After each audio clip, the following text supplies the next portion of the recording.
Shalom Avrim, James Trim here, and today I want to talk to you about a technical term that is found in the so-called New Testament, in the book of John or Yochanan, in a number of passages, but key passages, John 14:16. I will ask my Father, and he will give you another comforter that will be with you forever. Different translations have different things for comforter, counselor, different words. The word that appears there in the Greek New Testament is paraclete, and that's a technical theological term that is discussed in Christian theology and in New Testament commentaries a great deal. We're going to see what it means from a Jewish perspective today. And by the way, the Aramaic, both the Old Syriac and the Peshitta, have paraclete, which is an Aramaic word, and we're going to talk about that too, and the relationship between those words. But before we get going, I need to ask you to please donate to support these videos and this work. For those that don't know, my wife is chronically ill, suffers chronic pain, she's disabled, and I am her caretaker. So we definitely need your help to help us cover our bills. We need to raise $750 by the end of the day tomorrow to keep our bank account from plunging into the negative and then starting all kinds of fees, returned items and a cascade of fees. We don't want that. So please, if you possibly can, help us out with whatever you can towards that $750.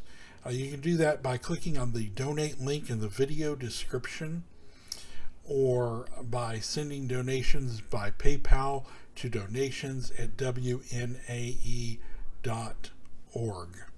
Okay. Also, I want to ask everybody to please like this video. We have an extremely high like to view ratio. We definitely want to keep that up. So please like the video, subscribe to the channel, click the notification bell so you'll get notified when new videos come out. Let us know what you think of these videos in the comments. Some of these videos generate quite a bit of discussion. Our last video certainly did. And a lot of that discussion prompts new videos. I read those comments, and sometimes I interact there. But participate in the discussions in the comments section. Share this video on social media with your friends, on Facebook and in Facebook groups where it's relevant, on X, formerly known as Twitter, and any other social networks where it's appropriate, where you have with your friends. And by the way, I've recently gotten on X or Twitter as well. I'll try and remember to put the link to my Twitter account for anyone that wants to follow me in the comments section as well. Okay, let's get going. Like many of our videos, this video has a list of handouts, or some pages of handouts, a PDF file, which you can download from a link in the video description. So you can follow along with some of our extra biblical texts that we'll be referencing. All right, so let's start with the first page of the handouts. Let's talk about the paraclete, the concept of the paraclete, as mentioned by Philo of Alexandria. This is very interesting. Philo of Alexandria was a Greek-speaking Jew. He was a Torah-observant Jew. He lived in Alexandria, Egypt. He lived at about the same time as Yeshua and the emissaries, but there's no evidence that he knew about them or was aware of them. And he wrote many books and treatises on the Torah, basically, and such philosophy. Okay, in his Life of Moses, Volume 2, sections 133 through 134, he writes, he's talking about the breastplate of the high priest. And he says, the 12 stones arranged on the breast in 4 rows of 3 stones each holds, namely, the logium, he calls it, being also an emblem of that reason, or logos is the word, which holds together and regulates the universe. We get this. Then he says, for it was indispensable that the man who was consecrated to the Father of the world should have as a paraclete, that's the Greek word there, paraclete, comma, his son, being the most perfect in all virtue, to procure forgiveness of sins and a supply of unlimited blessings. So here he is talking about the Father of the world, and his son is whom he identifies with the word, or the logos, as a paraclete, and being most perfect in all virtue to procure forgiveness of sins and a supply of unlimited blessings. Very, very interesting that a Second Temple era Jew would write these words. So this term paraclete has special theological significance in Second Temple era Judaism. It's associated with the logos, known in Aramaic as the memra, or Hebrew the devar, the word, and with the son of the Father of creation. Okay, let's turn to the next page in our handouts, because this isn't just a Greek word. Okay, there's a great deal made of it as a technical term in the Greek New Testament and in Greek New Testament analysis and so on. But in fact, this word has a parallel. It's alone. It exists in Hebrew and in Aramaic as a loan word. The Greek word is a Hebrew word. It can be found also in Mishnah Avot, in the Talmud, in the Mishnah, Tractate Avot, chapter 4, section 11a. He who does even a single religious duty gets himself a single advocate or comforter. And guess what? The Hebrew word there is paraclete. He who does even a single transgression gets himself a single prosecutor. Notice how the advocate is juxtaposed with the prosecutor. The word paraclete is used, or paraclete is used in modern Hebrew for a defense attorney. In fact, if you're looking for a defense attorney, they'll have that Hebrew word on their door in modern Israel. So it's very much a Hebrew word, even used in modern Hebrew today. It's also used in Aramaic. It has a technical theological term in Aramaic, as well as the technical theological term in Philo of Alexandria. So in the Talmud, we read, in the Babylonian Talmud, Tractate Zevahim, page 7, column B, 7b. On page 7b we read, Rabbi Simeon said, for what purpose does a sin offering come? You ask, for what purpose does a sin offering come? Surely in order to make atonement. Rather, the question is, why does it come before the burnt offering? Because it is like an intercessor, because it is like a paraclete who enters to appease the king. When the intercessor or the paraclete has appeased him, the gift follows. So in the Aramaic usage, this word can also refer to an intercessor, an advocate, a comforter. In fact, the Jewish dictionary says the sin offering is like the paraclete before God. Commenting upon this passage, basically, it says it intercedes for man and is followed by another offering, a thank offering for the pardon obtained. Sifra, Miora 3:3 and Tosefta Para 1:1. The two daily burnt offerings are called the two paracletes.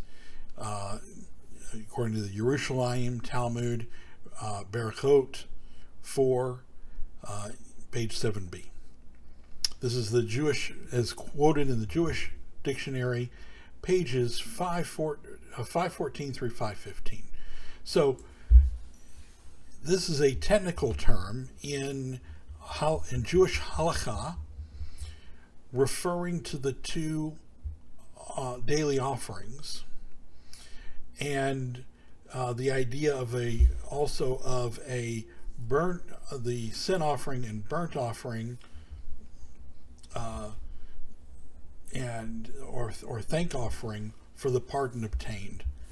So the two daily offerings are called the two paracletes, as a technical term in Jewish rabbinic literature.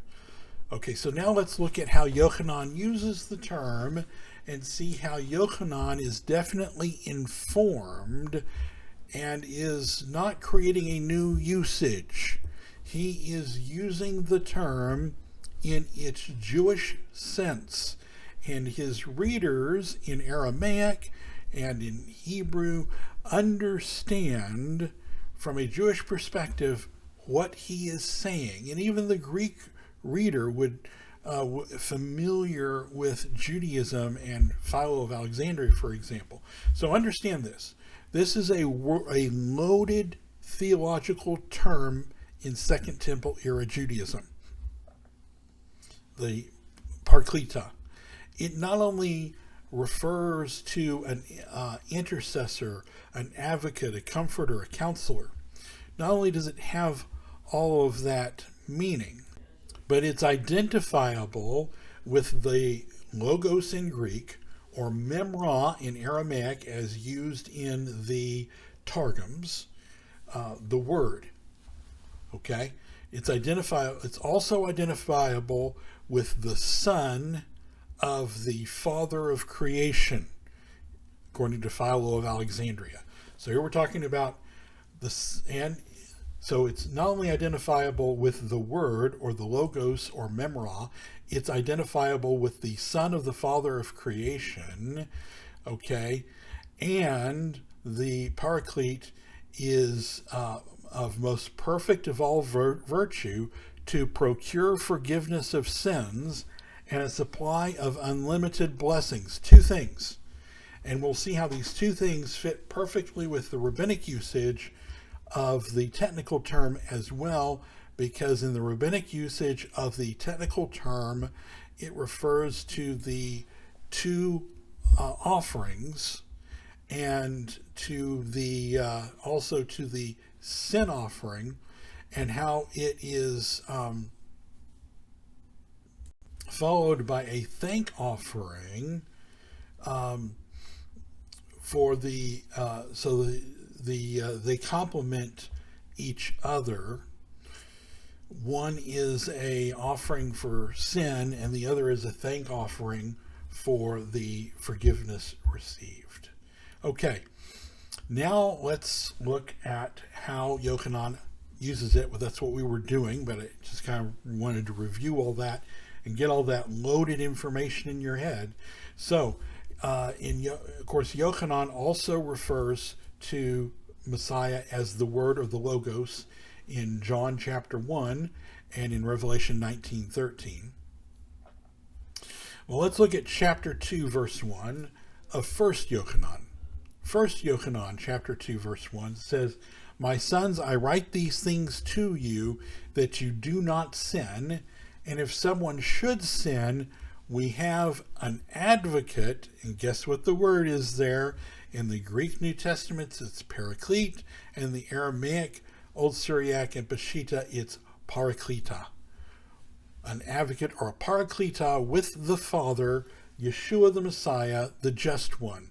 For he is the propitiation of our sins, and not on behalf of ours only, but also on behalf of the sins of the whole world. That's exactly in keeping with the understanding of what a paraclete is in Philo and what a paraclete is in the rabbinic literature. Okay, now let's talk about, let's see the other way. Because remember, there were, in the rabbinic literature, it says there's two paracletes, the sin offering, but then there's also the burnt offering. And so there's a second paraclete. And if we look at John, or Yochanan chapter 14, verse 16, which was our opening verse, by the way, it says, "And I will ask of my Father, and he will give to you another paraclete," another comforter, "that will be with you forever." Verse 26, same chapter 14, "But the comforter, or paraclete, the Ruach HaKodesh, the Holy Spirit, whom my Father will send in my name, will teach you everything and will remind you of that which I tell you."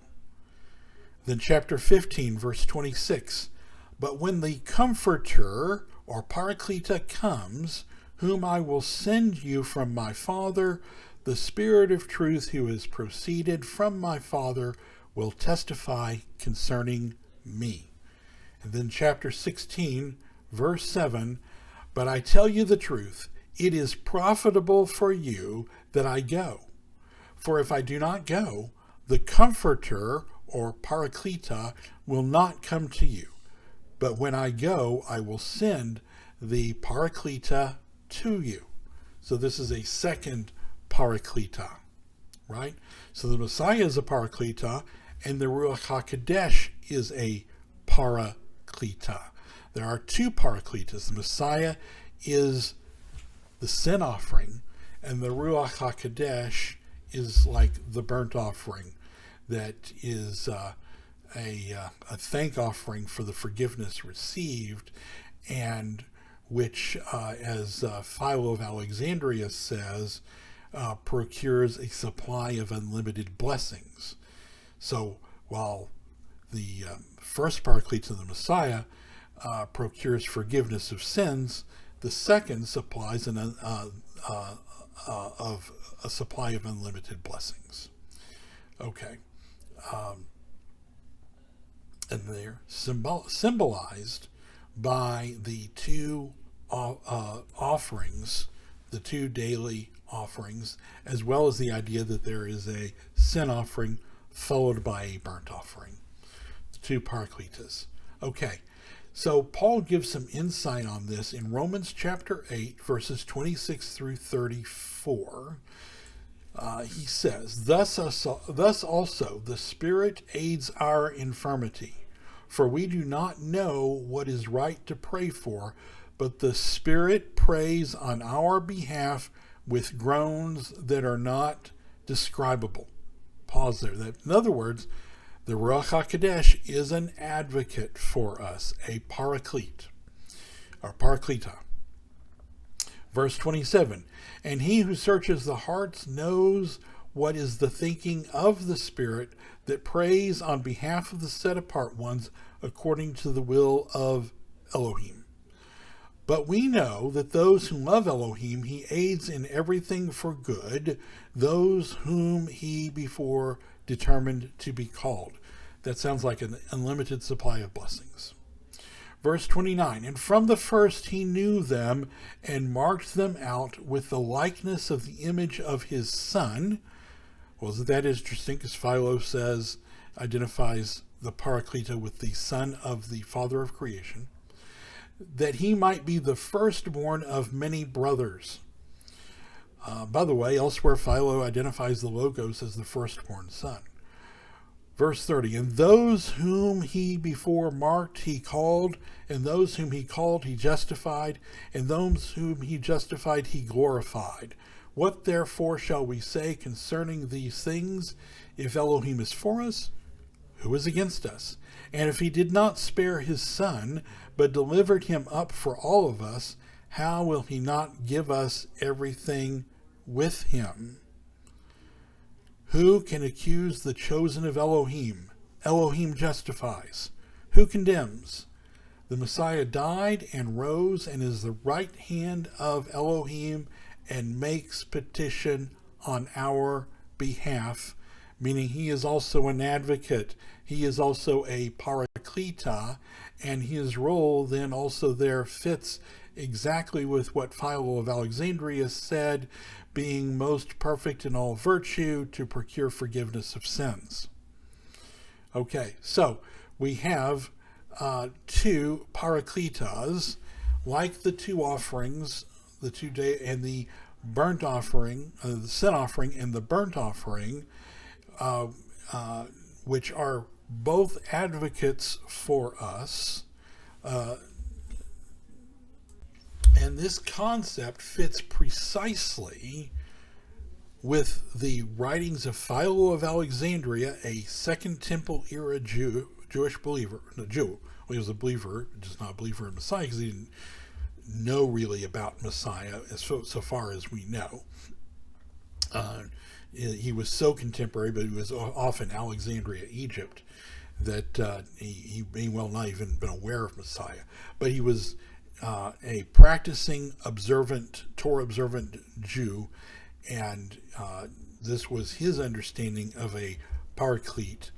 And it's this usage that we see in the writings of Yochanan and implied in the writings of Paul fits perfectly with what Philo of Alexandria and his usage of the term, but it also fits perfectly with the rabbinic literature and its usage of the technical term paraclete.